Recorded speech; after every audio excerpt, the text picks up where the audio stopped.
Ladies and gentlemen, there's a threat of a new war that is breaking out in Middle East. And this time around, it could be quite bad for the stock market.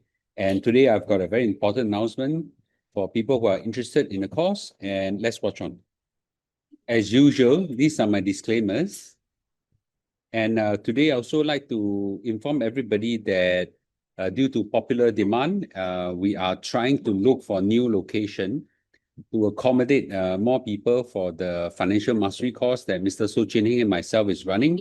And keep in touch. Remember, hit subscribe so that when we turn on live to announce to everybody about the ticketing, please be alerted. Remember, when I go live, it's important for everybody to hit a thumbs up so that everybody will get to be alerted. Now, the last time the tickets were also out within half an hour. And this time around, we're trying to increase capacity to it. We haven't got a confirmation yet, but we'll certainly inform everybody in the live stream. So remember, hit subscribe. So right now, the biggest threat to the world peace is on Middle East. So Israel is now considering a military strike on Iran, said sources. And this is quite concerning because we are now seeing a war potentially between Israel and Iran. And this time around, it will be without US support. Now, maybe I should say more categorically, even if US is against it now, Israel might unilaterally still strike Iran. And this will be very bad for oil prices and then as a result, stock market. US official has been told Israel is ready to launch an operation into Iran. Many sources told CBS News. And US anticipate that Iran could retaliate on certain American sites in neighboring Iraq. So this is part of the reason why US advised some Americans to leave the region, and I'll elaborate on that more. So just to make it very clear, Israel, of course, have enemies all over them, right? It has engaged in multiple wars. Since the War of Independence in 1948, it fought a battle against all its neighbors. And then in 1967, it fought a Six-Day War against all its neighbors again. And in 1973, they fought a Yom Kippur War. 1982, it fought a war with Lebanon, and then many wars. Until today, they are still fighting wars after wars after wars. And right now, they are threatening to strike Iran. Okay, you need to understand this place to this place is very far, and this country is very big. This country is very small, and they are still threatening to strike Iran. And why is it so? Well, it stems from a very complex hostility between the two countries. And right now, the biggest threat to Israel is Iran's nuclear program. So right now, Iran is believed to be secretly pursuing nuclear weapons. And this kind of development is deemed unacceptable to Israel's security. Now, Iran has repeatedly said that, its nuclear program is for peaceful purpose, but Israel and many Western nations are quite skeptical given that Iran's continuous uranium enrichment is to a level that has no civilian use. Now, apparently, uranium, when you enrich it for commercial use, is up to a certain level. But if you want to use it for weapons, you have to enrich it to a different level. So Iran is now enriching it to the weapons grade level. So therefore, Israel take it as existential risk and say that they will strike Iran. Now, take note, if you go back to the graph, you will notice that Israel is actually very small, right? A few nuclear missiles or nuclear bombs will have an existential risk on Israel. Now, mind you, Israel, although unspoken, Israel also have nuclear weapon as well, right? So, but for a nuclear weapon to strike a country so big, it's probably deemed a lesser risk as compared to the other way around. So Israel has a history of taking out nuclear reactors of their enemies, their hostile enemies before they are even built. So this one is an elevated risk of very high magnitude, and I think we should take this seriously. Now, why is Iran deemed to be hostile towards Israel? Well, Iran has a lot of proxy wars against Israel. They are already fighting Israel through a proxy through Hezbollah in Lebanon. Okay, and Iran has actually sponsored the Hezbollah tremendously. Hamas and Palestinians, jihadis in Gaza as well, has been properly funded by Iran as well. And the Yemenis, Houthi movement, and the Shia in Malaysia, in Iraq and Syria. So therefore, there is a risk right now that this tilts it over to a strike. Now, I'm not saying who is right, who is wrong, whatsoever. In fact, later I'll say what's my view for peace and things like that. But this one is an escalated risk, and this one will affect the stock prices. So the IAEA, which is the International Atomic Energy Agency, Board of Governors have formally found that Iran hasn't been complying with its nuclear obligation for the first time in 20 years. And in a draft resolution, the board, which represents member nations, including US, renew a call on Iran to provide answers without delay on its long-running investigation to uranium traces found in several locations that Tehran has failed to declare as nuclear site. Right. So I don't think that Iran is as peace-seeking as what they claim it to be. But I don't think there are good guys in this whole thing as well. And by the way, this is the opportune time for Israel to strike, is because Iran is also rebuilding its strategic air defenses. And the last time Israel hit their air defenses in October really hard, but those things can be rebuilt. So there is a window right now before it finishes rebuilding. So Israel, if it strikes Iran right now, is the best time. Okay, that's why Israel is threatening to strike right now, and I'm sure they will prefer to have US supporting them. But I think Israel is well capable of striking them without the US support. Well, Donald Trump is not sitting there doing nothing. Donald Trump really, as much as confrontational he may be, he's actually quite a peace-seeking guy. He's trying to stop the war in Russia and Ukraine. He's trying to stop the war in Gaza and Israel, and he's also trying to stop the war right now. And he basically says that that Iran can't have nuclear weapons. Okay, can't have nuclear weapons. And the reason I think why he knows that Iran can't have nuclear weapons is because there will be a threat of Israel going to war with Iran once there's nuclear weapons. So it's important for Iran to understand that that his hostile neighbor will strike them, and then there'll be no end to this. And Trump don't really like that as well, right? So Donald Trump basically said that they can't have nuclear weapons. Very simple. They can't have nuclear weapons. We're not gonna allow that. But you know what? His bark is louder than the bite. Okay, you tell people not to have nuclear weapons, and you threaten them with what? Sanction. You have lots of trade sanction on them already. You're not going to strike them. As we said, Trump is a very anti-war person. So he's just a person that's out for money and nothing else. So actually, I don't think Iran is going to listen to him. Meanwhile, Iran, while rejecting the threat of force, Iran said that I'm not seeking a nuclear weapon, and US militarism only fuel instability. And if war were to impose, our opponent's casualty will certainly be more than ours. And warning that US, its regional bases are all within our reach. So basically say, you strike me, I'll strike you really hard, and you have more people dead than we do. So no end to this. So Donald Trump has basically issued an order to pull people out of US personnel out of Middle East because it could be a dangerous place. And US is preparing a partial evacuation of Iraqi embassy and allowing military dependents to leave location around Middle East due to heightened security risks. So, the tension is now risen to a level that US going to pull some of their stuff out. 4 US and 2 Iraqi sources who do not say what security risks these are, but it's quite obvious.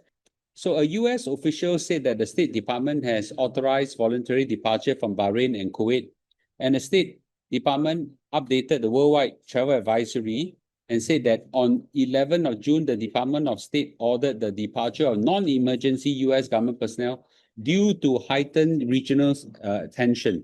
So this thing is reaching a level where they're actually pulling out people from Middle East. So it's quite serious. So with this escalation, oil prices have risen by more than 4%. And, it could potentially go up more. We have not seen it reaching $70 for a long time, but unfortunately, it is around that region now. And oil prices has risen, and that's really bad as well. So oil is a asset that thrives on wars, thrives on the threat of wars and things like that. And oil prices start to go up and up and up and up. And congratulations to those people who bought so much gold, especially from some of my premium oil live stream. For the last 2 years, you bought a lot of gold. Everybody's making money right now, including my wife, on those gold that I was quite against her buying. So now I have to kowtow and say that she probably make a good investment. Well, it's not all bad news. Trump has basically closed a deal with US and basically says that things will move on fine. I don't know whether is it a bit too mature. It basically says that our deal with China is done, subjected to final approval with President Xi and me. We are getting a total of 55%. China is getting 10%. Relationship excellent. This KNN, what's KNN, right? You want to say the relation is good, you don't go and stress the fact that you got 55% and China is only getting 10 lah. It's just outright, just poking the Chinese to say that, no, I'm getting a much better deal from you guys. Now, in case you're wondering why is this 55%, first of all, it's quite complicated. There is the US have imposed a total of 55% tariff on Chinese imports, including, number one, a 10% reciprocal tariff to all countries, including Singapore, Malaysia, everybody, right? All including the Penguin Island. Then a 20% tariff is imposed to address the fentanyl crisis. And they accuse China of making a lot of fentanyl and allowing the fentanyl to hit US, and 70,000 people died every year from it. And then there are some pre-existing tariffs that were imposed long time ago, and in total 55%. China maintained a 10% tariff on US imports, and this is where the state it is right now. My guess is that some of this 55% will come down over time, and the China one will probably stay where it is. So while they are talking, interestingly, Scott Besson, the Treasury Secretary, actually came and made a very hostile comment. It basically says that China currently has the most unbalanced economy in the history of the world. Okay, they cannot be allowed to export their way back to prosperity, not only for working Americans, but for working citizens around. He's talking about China, right? And that's just upon arrival back in US, he made this kind of comment. It's just saying that countries cannot make money and make a living out of exports. What logic is that, right?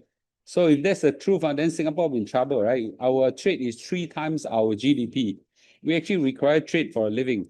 So you can see, right, basically they are quite hostile still. I think there won't be an easy resolution of US-China trade tension in the mid to long run. So in another break of news, President Trump said that he will set unilateral tariff within weeks right now. And he has already announced this. It's just repeating again. And the president said that he will set country-specific rates in less than 2 weeks after reaching a tariff deal with China. Basically says that I'm going to send out letters in about a week or half or 2 weeks to tell them what the deal is. Up to a certain point, Lin Pei cannot negotiate with so many countries. I'm going to issue a tariff, take it or leave it, right? So this will basically kick in on the 9th of July. Remember, the reciprocal tariff will end on the 8th of July. So we shall see what this means and whether you send a shockwave. So this part sending the market a little bit jittery. Let's also be cognizant that what he said, don't take it too seriously, because he has a record of shifting deadlines, shifting goalposts. And there's also a question, will China really be quiet and comply with some of these things? And China has a track record of not complying with agreements, right? So a lot of things are still in the air. Let's take them with a pinch of salt. So US inflation rate is doing well. For the month of May, it increased by 0.1% as expected was 0.2%. And that's quite good, right? Because if you analyze 0.1%, it means that the whole year will be only 1% plus. As a result, the bond prices went up as I predicted. I told everybody that as inflation will come down, bond prices will go up, not just in US, but globally, okay? And I think right now, everybody is predicting that inflation will either be now, although there's still some concern whether the tariff will increase the inflation rate. I don't think so. In fact, Scott Besson, the Treasury Secretary, came out and said that inflation in US is at the slowest pace since 2021 on decelerating cost increase for shelter, food, and energy. And in fact, let me emphasize that shelter is the one that is still holding up. And if you take that away, the price declines even more.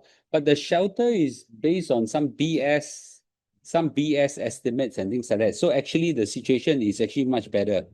After 4 years of price increase diminishing the US standard of living, inflation is showing substantial improvement due to the administration policy.